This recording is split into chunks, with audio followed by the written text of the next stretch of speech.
Dana, what about Michael Bisping because of the marketability and the fact that he was so close with Sonnen? If he wins impressively over Bryant, does that give him the front runner spot? Or I mean, Weidman obviously impressed a lot of people, but I'm wondering in terms of name and the marketing power. Yeah, Bisping's right in there too. Bisping is very, very underrated because people hate him so bad. You know what I mean? Which you love. Yeah, he's completely underrated. He's look at the fight with Rashad Evans and all the guys that Bisping's fought throughout his career. And because people hate him so much, they love the Dan Henderson thing. They love to throw that one in his face. But the guy's, without a doubt, one of the best 185 pounders in the world. How long? Friday, or at the weigh-ins, that he was led to believe an impressive win would get him a title shot. An impressive win's going to give somebody a title shot.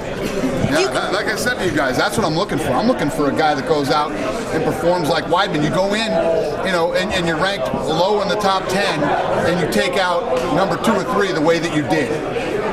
That's what I'm excited about. If you could just talk about the timeline with Dominic and with Hennen, is Hennen okay after this fight? Is he injured? And if so, is the timing for Dominic too long that Hennen would take another fight in between that? Hennen's not injured at all, and I told you guys before when you guys were saying Hennen said that he won't fight.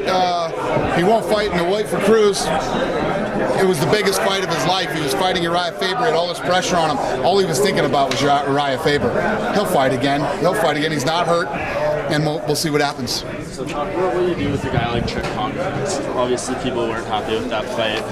How do you sell him on a pay-per-view and expect people to want to pay money to see the fight? Yeah, I personally, me talking as a fan, not as the promoter, he looked scared to fight tonight. He'd throw one punch and then clinch, one punch and then clinch. He was fighting scared instead of fighting like the old Czech Congo. So I don't go out and say, oh God, what are we going to do? He had a shitty performance tonight. He'll be on another card against somebody that he won't be able to one punch and clinch against. Well, just he said that his shoulder is dislocated, his clavicle after the fight. I mean, it is sticking out. The guy couldn't even move, and he said it was a pre-existing injury for whatever that's worth. Dana, could you elaborate just a little bit more about the meetings you have with fighters after the weigh-ins and stuff? I mean, going back to Pride, we always heard from the promoters, it's not whether you win or lose, it's if you put on a show. If you show that fighting spirit, you're going to be brought back. And not like tonight, again, an aberration, but as a promoter, as a businessman, is that the message you convey to the fighters, or what is your message? The talk that goes on between me and the guys is between me and the guys. You don't ever see it on any of my video blogs. Nobody's allowed in there except for fighters, and it's just a conversation between me and them. I'm curious about your conversation with Mitch Clark. We did a post-fight interview, and the guy's literally crying. He really, put a lot of heart in there tonight, blew out his knee in his fight, but was really saddened about disappointing the fans and losing, and basically was saying, listen, I hope I still have a job. I'm, basically begging for a job. I'm just curious on your thoughts on his performance tonight. Yeah, I didn't talk to him ever, but I said all the undercard fights leading right up to the first fight on the pay-per-view were great fights. I mean, everybody did what you're expected to do. You can't be upset with any of those guys. And I mean, we've shown in the past, if you go out and you deliver, whether you win or lose. I mean, look at Dan Hardy. People were screaming, why aren't you cutting Dan Hardy? Because Dan Hardy comes to fight. When you say Barao will fight again, are you saying that's pretty much your expectation? It's going to take Dominic too long to heal up? Yeah, look how long GSP's been out. They have the same exact surgery. They've had the same exact surgery. And if Barao or Faber or Cruz all believe that they're the best in the world, then they should defend the title. Because whether you do it now or do it after Faber, you're going to anyway. Yeah, whoever's next, you're going to fight him. You alluded to a big executive meeting on Monday. We have them every Monday. Oh, okay. It's nothing special. Nothing special. Anything in particular? Well, on it's the docket? special, but it's nothing new. What's on the itinerary? So many things. I've been on the road for 3 weeks. I haven't. Me and Lorenzo have talked on the phone maybe 4 times since I've been gone. And there's a lot of crazy stuff going on, and it's the hardest part about running this thing right now is that we're both going in opposite directions, and it's crazy. Any sense of relief that, at least on paper, the UFC on Fox card looks to be unbelievably solid with Shogun and Brandon Vera headlining? Hey, and Lyoto Machida and Bader? I thought this looked good on paper, too.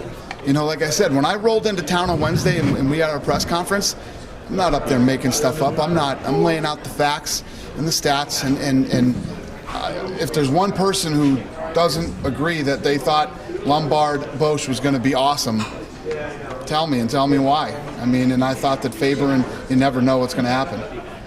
Did you raise your hand? No, I was just scratching. Because I was going to say you might be biased. I was just scratching my nose.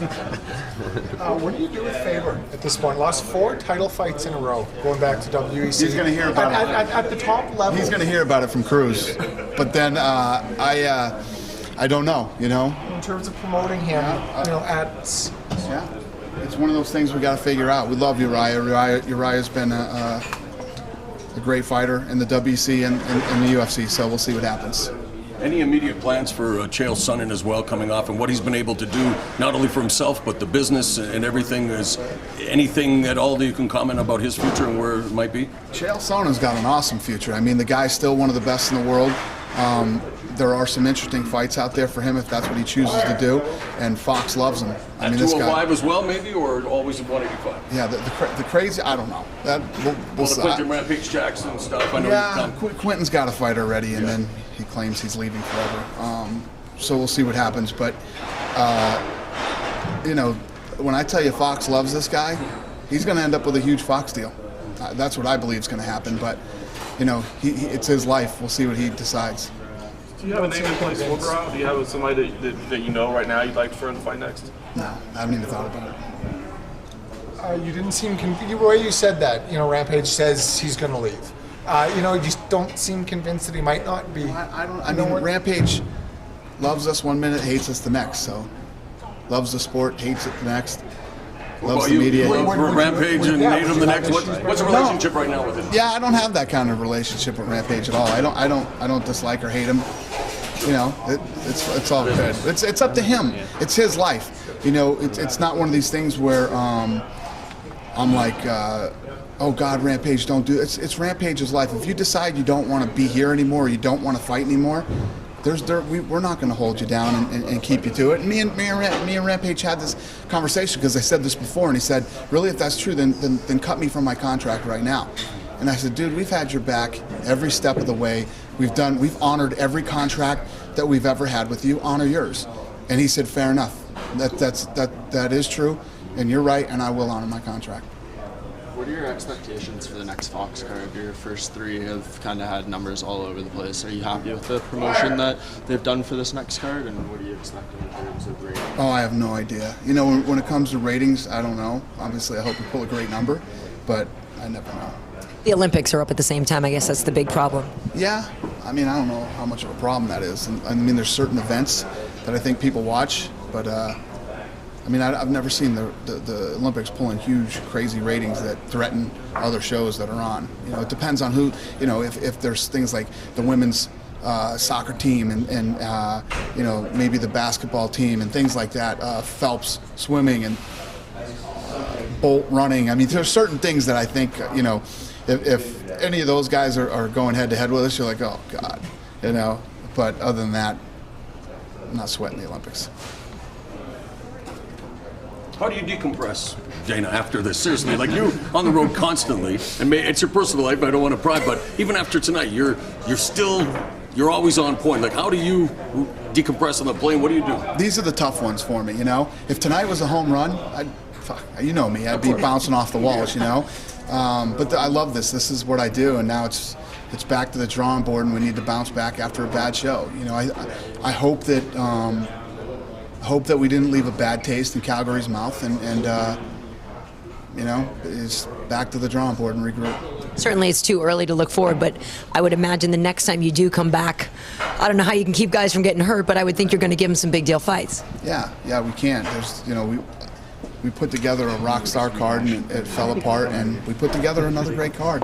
Just didn't pan out, man. And it's the hardest part for me is rolling into town and telling everybody we're going to deliver on Saturday night and then not delivering. Half of the card delivering. I can't keep saying that because so many guys fought their ass off tonight and did great. So I don't want to keep saying negative things about the whole card, but the main card didn't deliver. The first fight of the main card did. See, I can't smash the whole thing. I got to smash bits and pieces. I can't smash the whole card.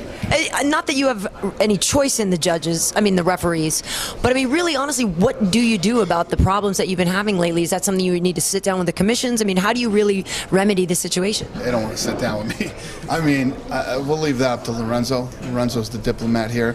I will always be vocal. I will always say exactly what I think and how I feel about it. I would have to say that I am probably the most vocal promoter on the planet when it comes to officiating.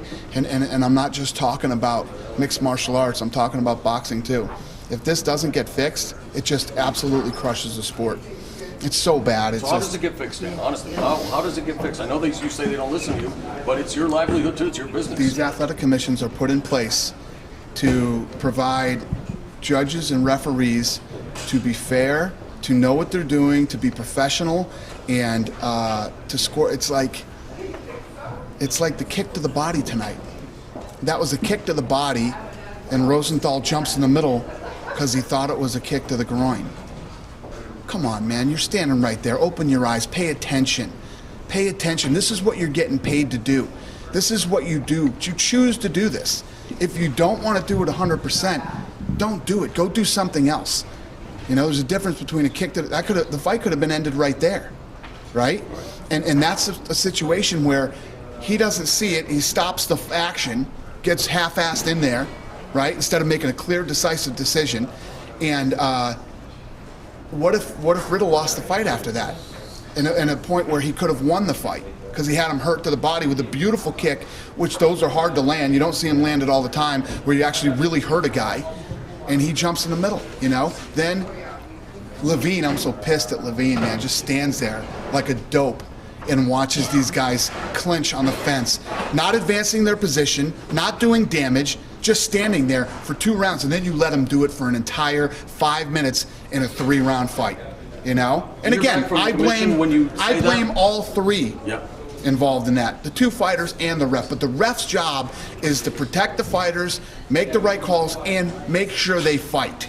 So why don't you think then that they are held accountable or can't be? Like, I mean, if they have a bad night, then when we have bad nights, you know, you're either reprimanded, you're suspended, you do whatever. Don't you think then commissions should do the same, or are you feeling that they take it out on you because you're so outspoken about it? No, it is true. I think that any job you have and you don't do your job, you get reprimanded, you know, or you get suspended. You're suspended for 3 fights, and you have to, you know, they have some kind of a class that you have to sit in and watch the fights and see what you did wrong.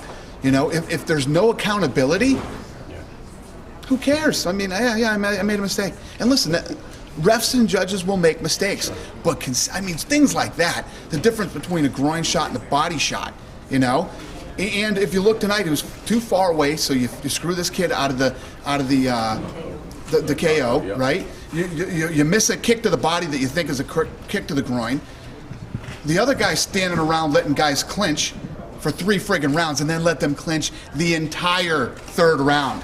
At what point do you go, okay, there's no fight going on here? These people paid money in the rules. It says that the guys are supposed to be fighting. There's actually points that can be taken away for timidity. You know what I mean? But if you see 2 guys clinching, it makes me think that Yves Levine doesn't know what he's doing. Do you not know the fucking rules? Do you not know how this game is played? Sorry, Dana, maybe it's my own ignorance then. If you're always dealing with different athletic commissions at every place, why are we seeing always the same refs? Because there's only a pool that's so big. These guys are considered the best in the world, you know? Mazzagatti still fucking works. That guy still has a job. That's crazy. Is Herb Dean booked somewhere else? Yeah, I mean, Herb Dean should ref every fight there is, but the guy would get exhausted. He couldn't do it, and they'd never let that happen. Mazzagatti still works. Enough said. The fact that a commission would let this guy actually referee fights still it's just beyond my comprehension.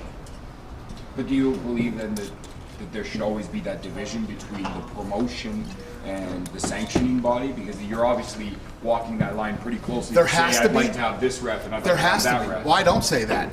I don't ever say Herb Dean, right? Yeah. Should ref every You know how many times I've talked to Herb Dean in my life? 3. Hi, how are you? I don't even know Herb Dean. Don't know anything about him. Don't know what he does. The one thing that I do know is the guy is a great referee, and I think he's the best ever. You know? So that isn't me being biased. I don't even know the guy. Don't know anything about him. Maybe we'd hang out one night and I think he was a complete jerk. You know? I don't care. I think the guy is a great ref. And that's all I care about, you know? But the reality is we can't sanction ourselves. If I was picking the refs in a decision tonight like Nick Ring happened, you'd think that it was because of me. You'd think that I did that because Nick Ring was a superhero here and just saved a couple of people from getting beat up, and I wanted him to win in Canada because it would be good for our promotion, which isn't at all what I want. I want the guys who deserve to win to win. That's what I want. And it drives me insane when it doesn't happen. You know, there's going to be mistakes. That would be the judges, not necessarily. Both. I mean, I'm talking about judges and referees. You know, fight might have been different if Levine did his job and broke the fight up, you know, as many times as he should have in that third round. Maybe somebody would have decisively won that fight, and it would have been a different fight. So does it come down to the people then in place, Dana, or is there still something that can be done to the rules itself to clarify? There have been changes now to the ABC rules. They've amended some stuff, and it seems it just makes it murkier. Is it I think people it's about the guys knowing what the rules are. I mean, even common sense would tell you. Even common sense would tell you, oh, this is weird. These guys have been laying up against the fence for 4 full minutes and haven't done anything. I'll let them do it for another minute. Don't you guys pick your own referees and judges when you do international shows? Yeah, international. Mark Ratner does. I don't ever say this is the ref, this is the judge, this is that. Ever. I don't do it. Ever. I try to be the most fair and unbiased. It's like when people ask me who I think's going to win, who do I want to win? Whoever wins is going to win. You know what I mean? I don't pick winners or losers. Half the time I'm wrong anyway. All right? Thanks, sir. guys. We'll see you in LA. See you in Hey, LA. I'm hosting the weigh-in show. I don't know if you're going to come. I'm doing the weigh-in show for Fox and for 150.